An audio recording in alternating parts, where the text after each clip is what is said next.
I'm Christina Christie, and I worked on Tiffany, a short film from the character animation program at the University of Central Florida.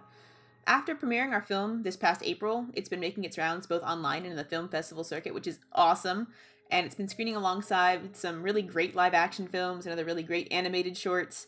But while browsing the comments on our film and interacting with some of the people at film festivals, people keep asking how it happened. So I thought I'd take you guys on a little behind the scenes tour of one of our sequences. It's one of our final sequences, actually, so if you haven't seen the film, go check it out first. And I'm really hoping that this video can help demystify the whole filmmaking process, specifically for the people who were supportive of the film since its inception, but didn't really know or understand what was going on underneath the hood to make it happen. So without further ado, here is our last sequence as it appears in our final film.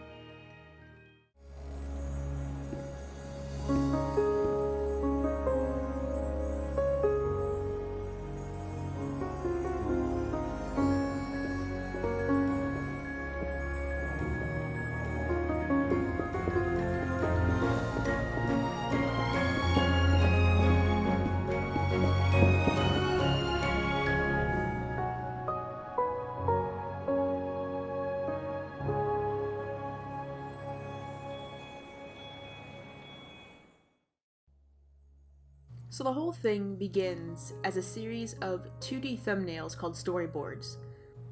Over 1,000 storyboards were drawn over the course of Tiffany's production. And this step is super important because it's our first look at what the film might look like on screen. It's our first pass at potential camera angles, composition, and timing, so it helps us spot potential problems long before we're actually producing the film.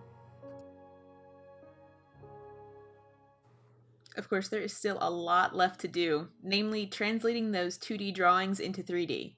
This involves kind of nailing down the geometry or physicality of the characters in 2D so they can be well translated to 3D, applying colors and what are called shaders to the model to make sure it interacts with light properly, and of course making sure that our character can act on screen to make sure our story gets across to our audience. This portion is called rigging, and it involves putting a skeleton inside of a model and making it move with a series of controls that the animators have free access to.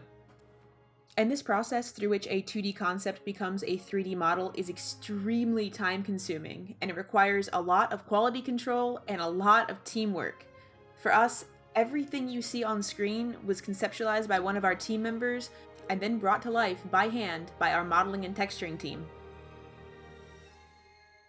Once we have some basic character models and a rough block model of the environment, we can move on to something called layout. It is not the prettiest step of the production pipeline, but it is where we put our cameras in 3D for the first time and try and match our storyboards. From there, the rig and models are finalized and our animators can finally start animating the characters in the scene.